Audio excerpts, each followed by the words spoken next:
Banana almond flour pancake. Flour lang. Dagdagan lang natin ng almond flour.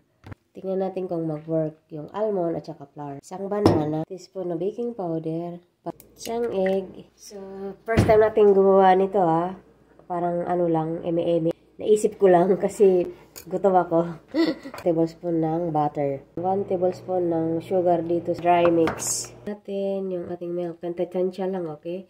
1/2 cup na milk. Pag hindi pa okay, dagdagan natin yung milk. Naubos ko na yung 1/2. Maybe dagdagan natin ng 1/4. Ano lang, low heat. Para hindi masunog ang ating pancake, no? Dahan-dahan siyang maluluto para maganda. So, ang ginamit kong milk ay isang 1/2 at saka 1/4 ako.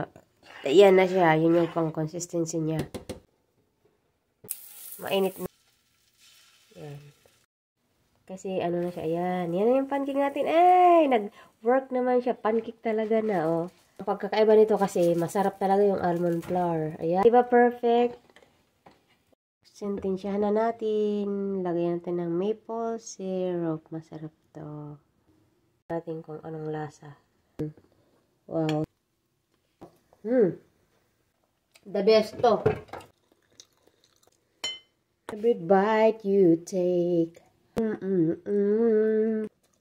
Dapat pala nagkape na ako.